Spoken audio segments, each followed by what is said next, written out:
ada kegiatan ekonomi yang berhubungan pariwisata. Jadi ekonominya yang mendukung pariwisata.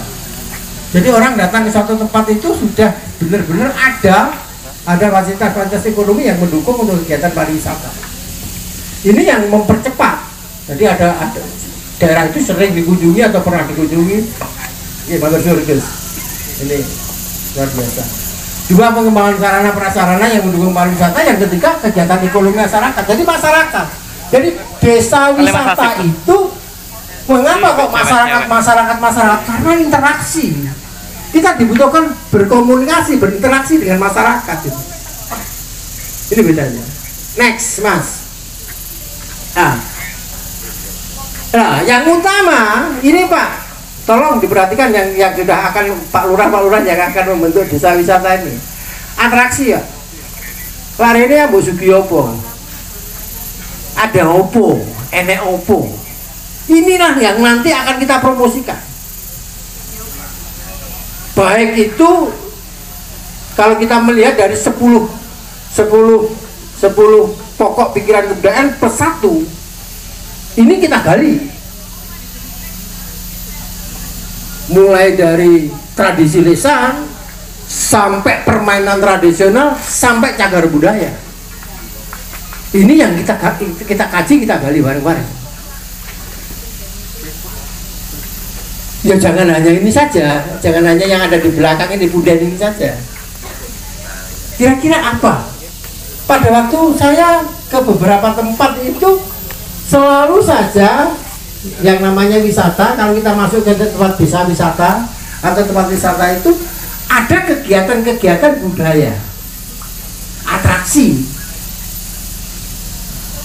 Nah ini seperti yang dikatakan Gus Barok tadi. Kesenian jaranan, kesenian wayang, kesenian ini tanpa ada bantuan urip. Coba ini kalau ada sentuhan pemerintah tambah urip Pak. Wes manggung oleh kono, wes main oleh kono, wes harus setiap hari ini, setiap ada kegiatan ini manggung oleh kono. Tambah urip Pak. Jadi yang pertama atraksi. Jadi saya akan ke Siman, saya akan ke wilayah-wilayah di sekitar sini di desa wisata itu. Arep delok opo? Itu nomor 1 Pak. Sampai mau kemana? Mesti nomor 1. Aku nih kalau aku delok opo? Itu atraksi ya. Nah inilah nanti yang akan kita kumpulkan. Gitu. Jadi jangan hanya disuguhi sesuatu yang sudah ada, tetapi ada satu kegiatan-kegiatan yang masyarakat dengan wisatawan, masyarakat dengan pengunjung itu ada komunikasi, ada pertemuan, ada interaksi. Saya takutkan saya kesini pada tidak hari libur, nanti saya hanya sendiri di sini. Tengok-tengok dewe ini kayak sopo, wedi Pak kayak Gus Barok mau Pak. Dek dingenane nenek mari anak sing ngopo disusupi sopo gitu. Semakin gak berani Pak. Saya berinteraksi dengan siapa kalau ini desa wisata? Inilah atraksi menurut. Yang kedua amenitas. Ya nyun sewu, fasilitas pendukung, kamar kecil, musola, tempat-tempat ibadat yang sekitar sini, warung-warung kecil, warung makanan, souvenir.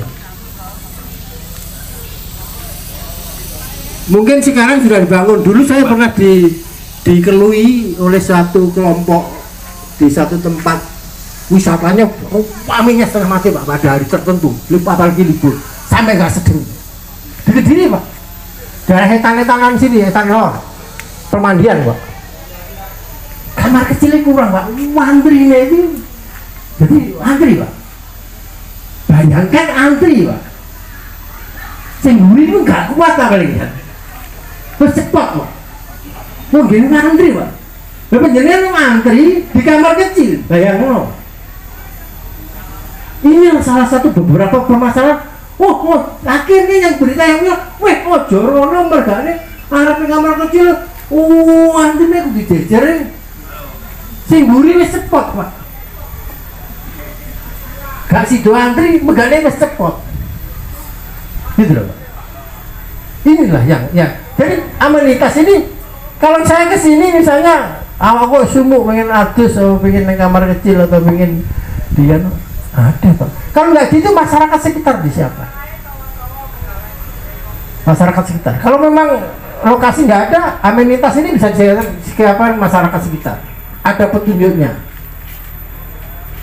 Ada tempat untuk mencari makan, tempat mungkin souvenir yang bisa kita kembangkan. Nanti kita ambil dari pokok-pokok pikiran kebudayaan. Yang ketiga aksesibilitas. Saya ke Keling itu kapan hari itu mau masuk. Yang kedua luar biasa. Ini harusnya aksesnya nggak sebanyak seperti itu. Ini yang mungkin nanti Pak Lurah punya gawe aksesnya ini yang luar biasa. Masuknya berpetunjuk arahnya yang dari sana kelihatannya belum begitu kuat juga.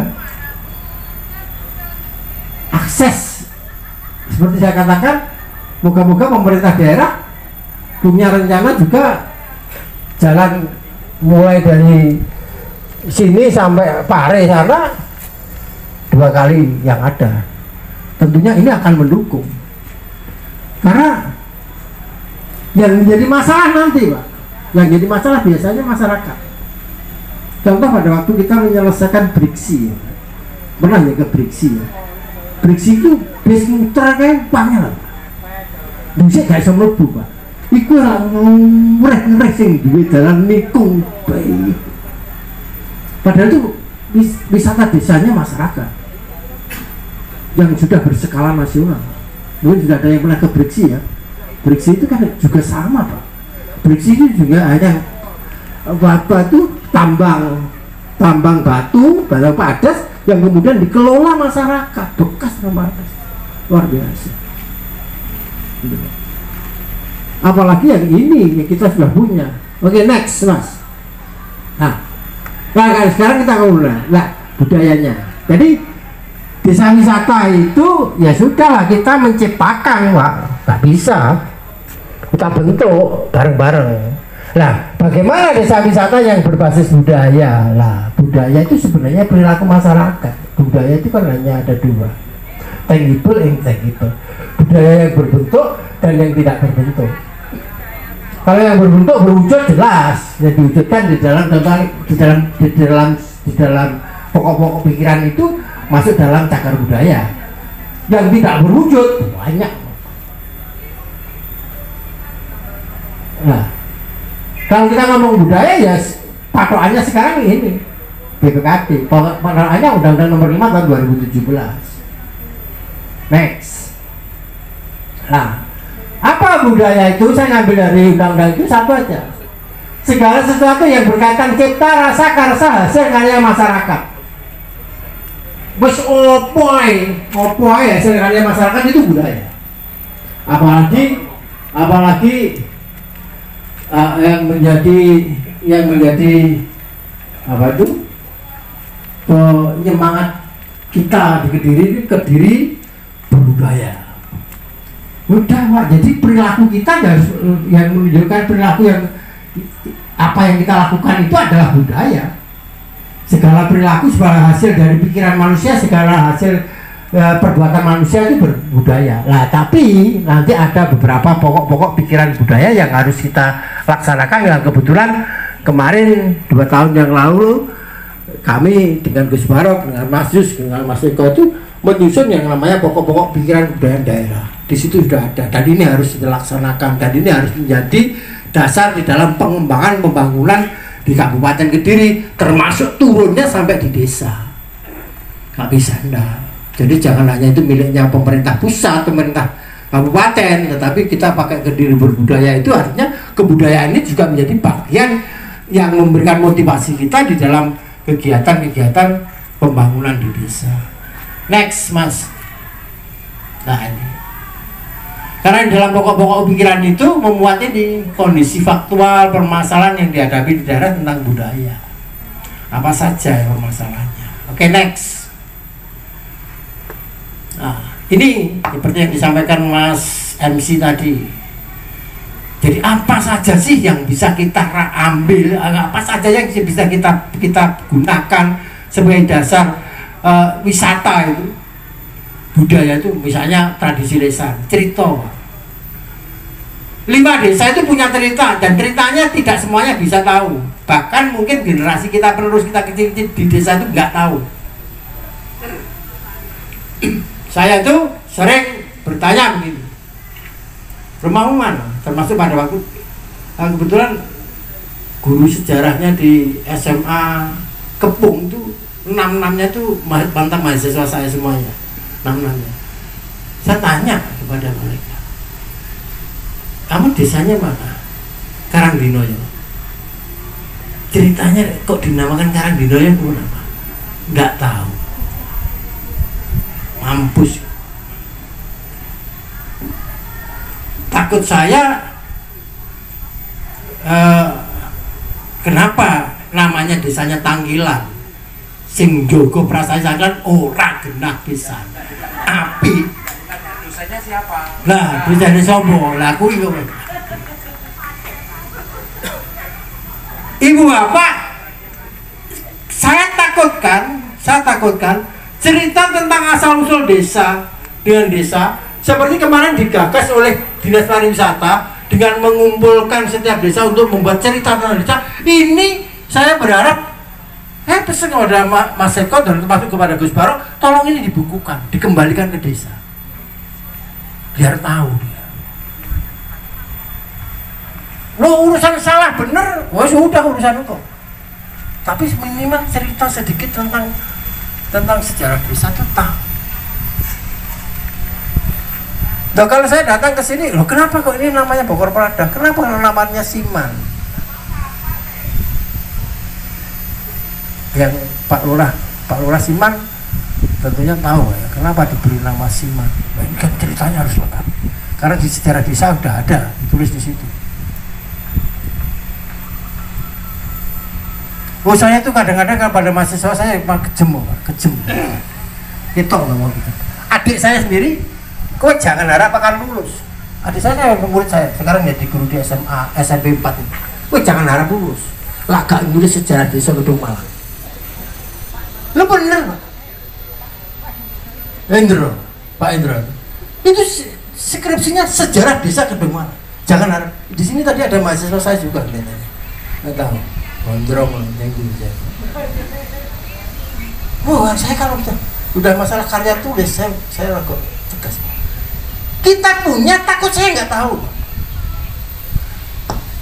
Siapa tahu nanti dari Dinas Pariwisata membuat satu karya sendratari tentang Bogor Prada, tentang Sima, dikaryakan di sini, dipentaskan di sini. Yang ada waktu dulu saya itu selalu bongkok-bongkok kepada pelaku seni. Pelaku seni tentang seni itu nggawe sendratari tentang Candi Tegowangi sudah malah. Wes, lek ning kono duwe Ramayana, kita punya sudah malah. Membuat sendratari komplit yang dipentaskan pada waktu tertentu sehingga Tegowangi semakin. Nah, ini yang namanya kearifan lokal. Mosok Pak ning Bogor Prada terus di sendratari ini Ramayana ya surah pas lah. Ya. Terus di sini sudah malah ya enggak apa. Saya kita angkat dari kearifan lokal masyarakat. Mulai tradisional, manuskrip, adat, ritus, pengetahuan tradisional, teknologi, ini bisa kita gali, Pak. Dan sampean punya, Pak. Mungkin beberapa waktu yang lalu ada di sini, di YouTube ya. Kenapa padi mahal? Harga beras kenapa pelah menjadi booming mahal? Karena peluangnya mencari beras sing ditandur bule, Pak. Pernah lihat? Wong bule, watok endeng-endeng kame tandur, pernah lihat, Pak? Padha golek iki, ora petuk. Beras ning ndi ora petuk. Kuwi diselek ning ndi ora roh kabeh. Akhirnya harga beras menjadi mahal. Pernah ya? Tidak harus mereka kesini itu melihat sesuatu yang luar biasa, Pak. Delok carane wong tandur, melok tandur, waduh luar biasa. Saya pada waktu mendampingi mahasiswa di daerah baliknya apa lupa saya. Itu hanya bagaimana memetik teh loh, Pak. Memetik teh. Kegiatan-kegiatan yang seperti ini budaya, Pak, tidak dimiliki di negaranya, Pak. Mungkin di sini di Waduk Siman ini ada musim tertentu gopiok ikan bareng, gopi ambil resik-resik. Waduh, ditekan wong sabrang berapa? Ya nanti kita lakukan. Olahraga tradisional yang kemarin dilakukan pentasnya, permainan juga ada, bahasa cagar budaya. Ini yang ada di OPK, yang ada di BPKD. Dan ini kita punya semuanya. Ini kita punya semuanya. Saya belum tahu makanan khasnya di sini tuh Pondok Kediri sambal tumpang apa enggak, saya nggak tahu. Di daerah Siman ini apa? Mungkin nanti akan kita gali bareng-bareng. Next. Nah, apa wisata budaya? Wisata budaya itu kegiatan wisata yang mengedepankan hasil budaya sebagai daya tarik. Ya sudah, ya. Kalau daya tariknya di sini Sendi Parani, Bentaul, Marani, prasasti Mbah Gurit atau prasasti Parada, ya kuwi ae.